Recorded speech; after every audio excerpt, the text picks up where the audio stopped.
और चलिए अब खबरों को जानते हैं विस्तार से। और बड़ी खबर इस वक्त राजधानी रांची से आ रही है, जहां डोरंडा ओवरब्रिज के पास इनकम टैक्स कार्यालय के तीसरे फ्लोर पर आग लगने से अफरा तफरी मच गई। तस्वीरें हम आपको दिखाने जा रहे हैं। घटना की सूचना मिलते ही मौके पर पहुंची फायर ब्रिगेड की गाड़ी ने आग पर काबू पा लिया है। तस्वीरें आपके सामने हैं। आग लगने से कार्यालय में कितना नुकसान हुआ है, इसका आकलन अभी किया जा रहा है फिलहाल। वहीं आग कैसे लगी, इसकी भी जांच की जा रही है। तो कार्यालय का ये तीसरा फ्लोर जहां पर अचानक से आग लगी, हालांकि आग किन वजहों से लगी है इसकी जानकारी अब तक सामने नहीं आ पाई है। तमाम चीजें तफ्तीश के दायरे में हैं।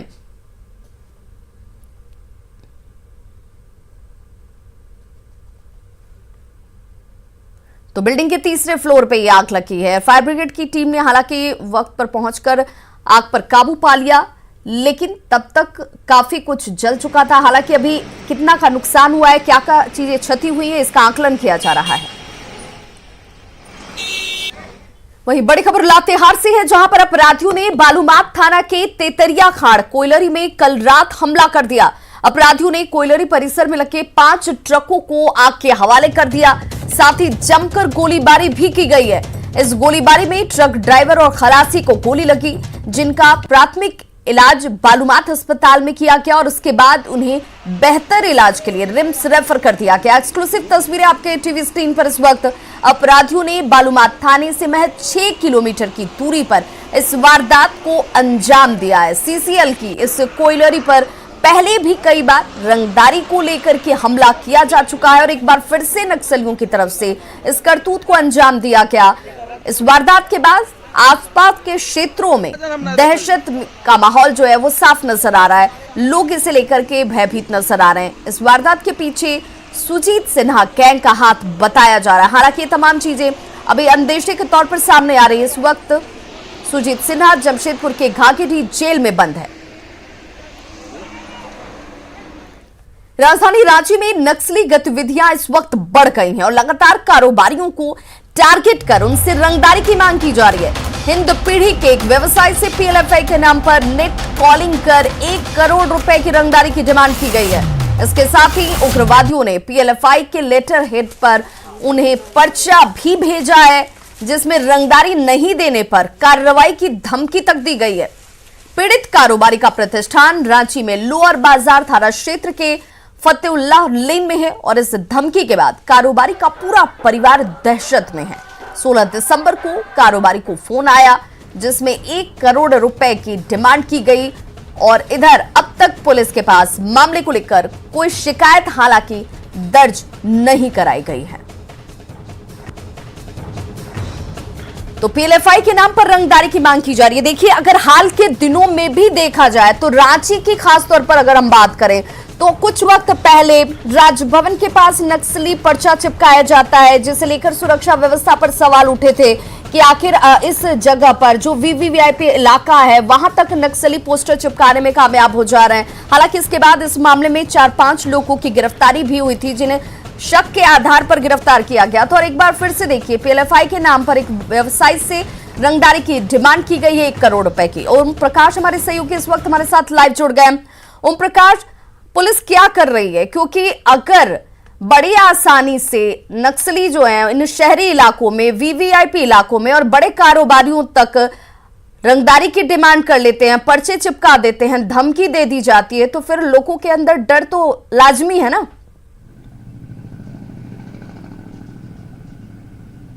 जी, जाहिर तौर पर विभा, जिस तरह से हाल के दिनों में लगातार जो पीएलएफआई की तरफ से धमकी हैं वो इन दिनों देखने को मिल रही है। राजधानी रांची में ये कोई पहला मामला नहीं है। इससे पहले भी दर्जन भर करीब मामले हो चुके हैं, जिसमें पुलिस के हाथ ज़्यादातर मामलों में खाली हैं। आपको बता दें कि धुरवा थाना क्षेत्र में भी 2 कारोबारियों से जो टेंट व्यवसायी से थे उनसे भी 50 लाख की रंगदारी मांगी गई थी। वर्चुअल कॉल के द्वारा ये रंगदारी मांगी गई थी। और आपको हम बताना चाहेंगे कि वर्चुअल कॉल मामले में पुलिस के हाथ जो हैं वो कहीं ना कहीं पूरी तरह से मतलब बंधे हुए नजर आते हैं। उन मामलों में पुलिस की जो स्थिति है, जो कार्यशैली है, उस पर सवाल भी उठते रहे हैं। उसमें कुछ इसी तरह का मामला फिर एक बार फतुल्ला रोड में देखने को मिला है, जहां पर एक कारोबारी को सीधे तौर पर धमकी दी गई है, पर्चे भी भेजे गए हैं घर पर और फौजी कार्रवाई की भी धमकी दी गई है। मामले में 1 करोड़ की रंगदारी मांगी गई है। हालांकि व्यवसायी की तरफ से मौखिक रूप से शिकायत तो की गई है, लेकिन अब तक कोई लिखित आवेदन जो है पुलिस के अनुसार ये माना उन्हें जाए नहीं कि इस मिला है। वक्त साइबर क्रिमिनल्स जो हैं वो नेट कॉलिंग के जरिए इन रास्तों का इस्तेमाल ज्यादा कर रहे हैं और सहजता से कर रहे हैं, जब उन्हें पता है कि उन्हें ट्रेस कर पाना या उन्हें पकड़ पाना इतना आसान नहीं होगा। पुलिस अपनी बाध्यता गिनाती हुई नजर आएगी।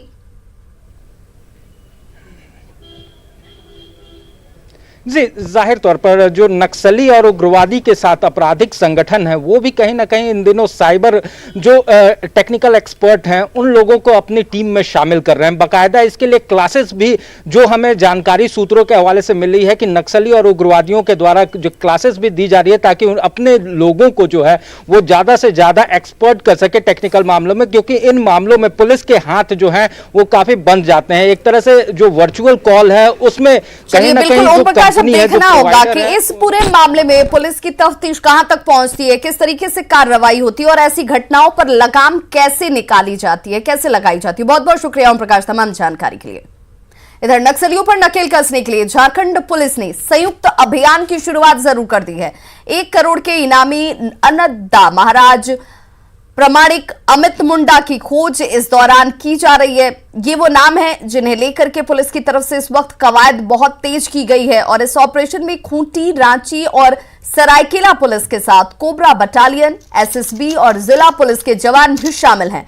जंगलों में कोबरा, एसएसबी और जिला पुलिस के जवानों को लगाया गया है जो लगातार गश्ती कर रहे हैं। हाल के दिनों में नक्सलियों की बढ़ती धमक के बीच प्रशासन के इस ज्वाइंट ऑपरेशन को काफी अहम माना जा रहा है।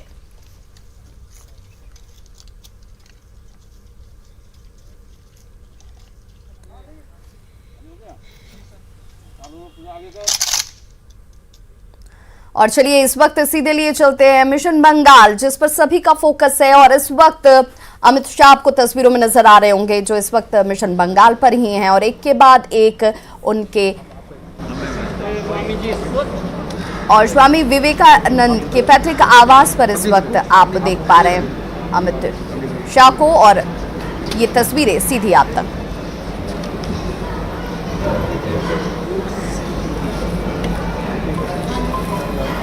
तो बिहार विजय के बाद अब बीजेपी का पूरा जोर और फोकस पश्चिम बंगाल पर और इसी के मद्देनजर अमित शाह का एक के बाद एक लगातार दौरा बंगाल की तरफ। और इस कड़ी में आज अमित शाह जो हैं वो पहुंचे हुए हैं स्वामी विवेकानंद के पैतृक आवास, जिसकी सीधी तस्वीरें आप देख रहे हैं। तो बंगाल दौरे पर अमित शाह और इस वक्त जहां पर उनकी मौजूदगी है कल्चरल सेंटर, जिसे नाम दिया कैंप,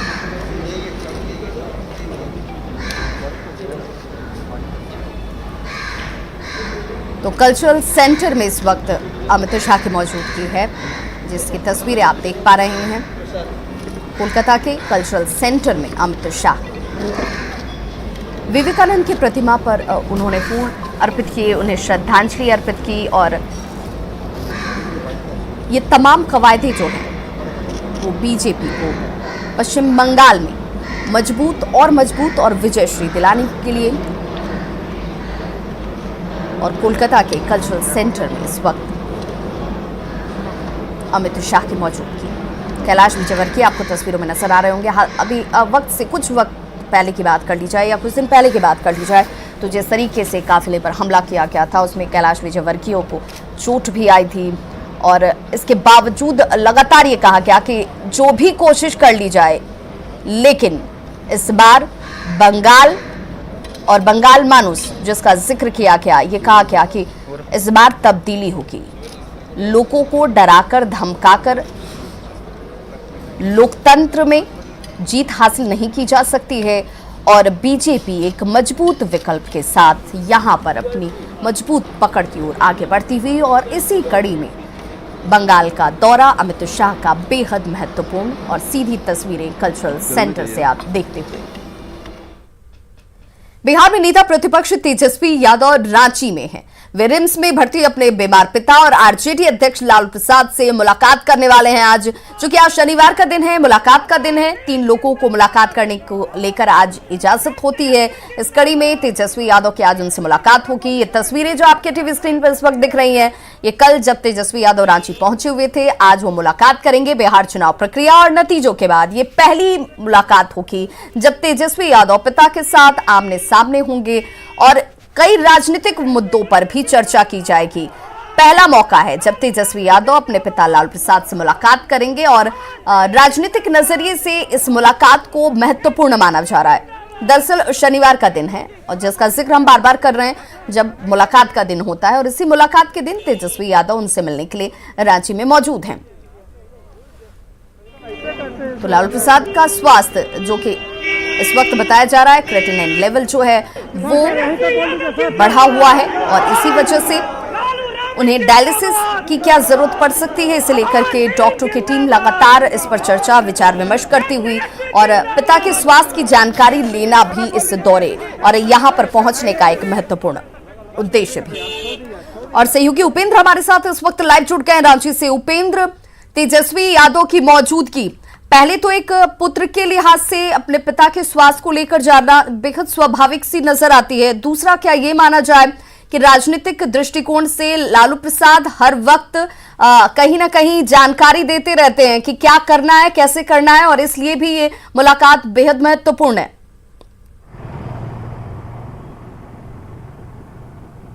बिल्कुल विभा, देखिए जिस तरह से लालू प्रसाद की सेहत बिगड़ी है, खास करके जो किडनी की जो बात है कि किडनी फंक्शन काफ़ी कम कर रहा है, 25% से 30% के बीच उनका किडनी काम कर रहा है और जिस तरह से खबरें आई कि किसी भी समय उन्हें डायलिसिस की जरूरत पड़ सकती है, तो एक पुत्र के रूप में कह सकते हैं कि जो चिंता है वो वाजिब है और वो अपने पिता से मिलने आए हैं। लेकिन जहाँ तक राजनीति की बात है तो भले ही लालू प्रसाद की किडनी कम काम कर रहा हो या फिर उन्हें कुछ परेशानियाँ आई हों, लेकिन सक्रिय हैं काफ़ी वो बिहार की राजनीति में, कह सकते हैं। जिस तरह की स्पीकर के चुनाव के समय जिस तरह की खबरें आई कि यहीं से बिहार में एनडीए के विधायकों से बात कर रहे थे या तमाम तरह के जो आरोप लगे, उसमें लालू प्रसाद लगातार सक्रिय रहे हैं। और चूंकि बिहार विधानसभा चुनाव के बाद पहली मुलाकात है लालू प्रसाद से उनके पुत्र तेजस्वी यादव की, तो निश्चित रूप से जब दोनों बैठेंगे तो बिहार चुनाव के जो नतीजे आए हैं उस पर एक बार चर्चा जरूर होगी। साथ आने वाले दिनों में बिहार की राजनीति में क्या करना है राष्ट्रीय जनता दल को, कैसे आगे बढ़ना है, किसानों के मुद्दे पे किस तरह से राष्ट्रीय Janata Dal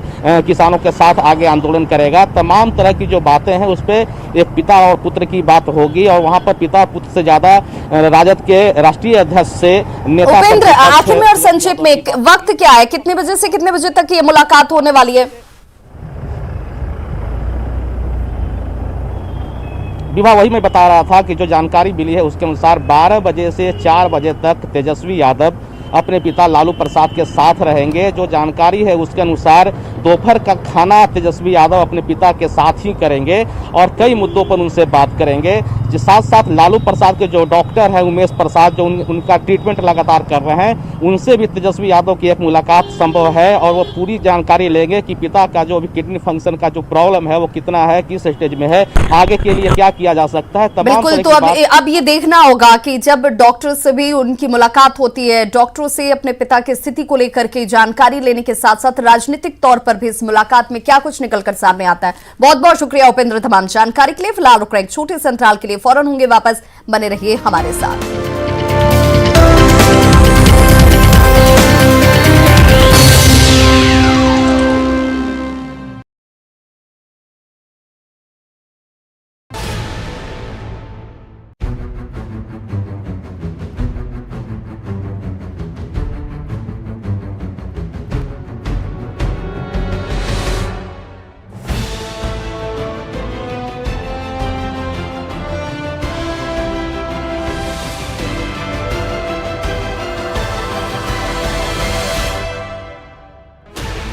Sixteen channels, 15 languages, 26 states, 1,200 plus reporters, 66.9 crore viewers. India's largest news network, News 18 Network.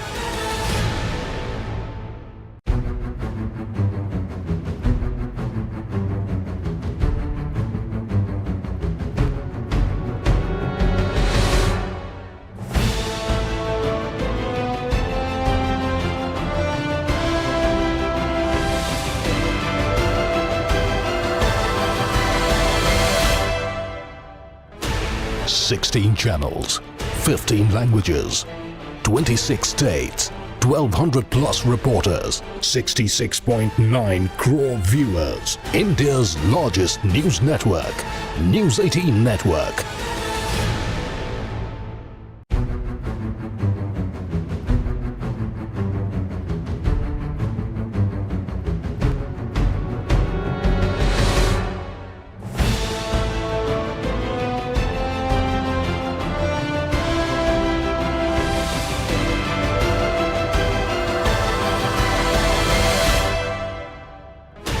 Sixteen channels, 15 languages, 26 states, 1200 plus reporters, 66.9 crore viewers. India's largest news network, News 18 Network. पेट सफा आयुर्वेदिक जून, पेट सफा हर रोग दफा।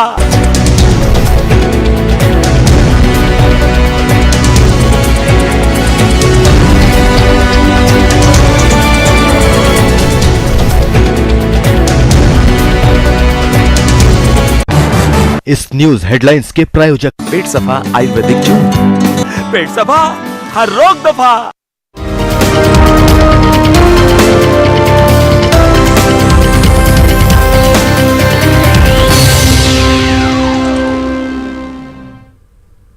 ब्रेक के बाद एक बार फिर से आप सभी का बहुत स्वागत है और अब हम आपको एक ऐसी खबर दिखाने जा रहे हैं जो ये बता रही है कि सरकारी योजनाओं की कमियों का फायदा किस तरह से उठाया जा रहा है। खबर गढ़वा से है, जहां बरडीहा गांव निवासी जुबैदा बीवी की एक नहीं, दो नहीं बल्कि 4 उम्र है और जुबैदा के आधार कार्ड के मुताबिक उसकी उम्र 44 साल है। मतदाता सूची में 102 साल। वृद्धा पेंशन कार्ड की बात करें तो वहां पर जो उम्र लिखी गई है वो 83 साल है। राशन कार्ड में उम्र 47 साल लिखी जाती है। आपने सभी फर्जी उम्र के सहारे जुबैदा सरकारी योजनाओं का कई सालों से धड़ल्ले से फायदा भी उठा रही है और इस पूरे फर्जीवाड़े का खुलासा तब हुआ है जब स्थानीय पंचायत प्रतिनिधि रईस अंसारी ने जांच के दौरान जुबैदा की उम्र को गलत पाया और अधिकारियों से इसकी शिकायत की गई। प्रशासनिक अधिकारियों ने जहां जांच कर विधि सम्मत कार्रवाई का आश्वासन दिया, वहीं जुबैदा ने इसके लिए पंचायत मुखिया और अधिकारियों को जिम्मेदार ठहराया है।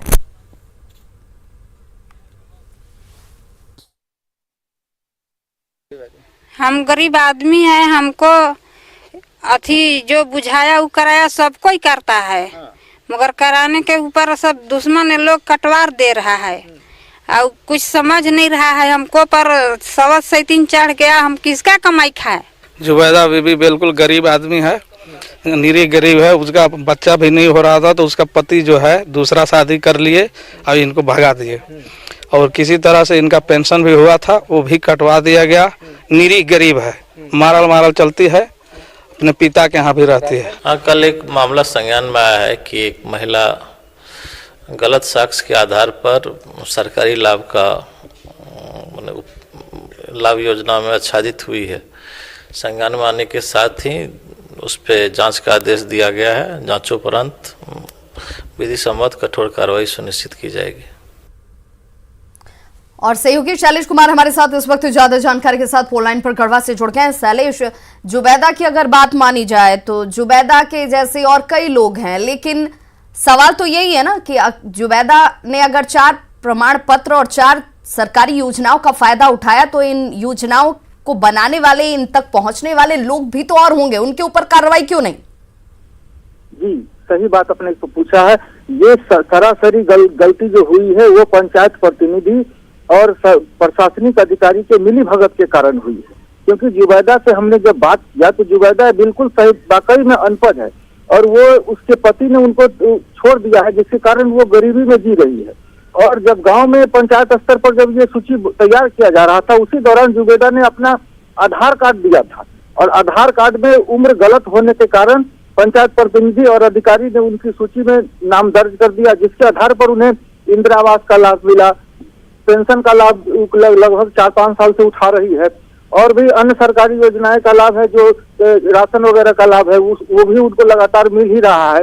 तो ये जहाँ तक गांव वाले से भी हमने बात किया है वो भी उनका भी कहना है कि इसका क्या दोष है।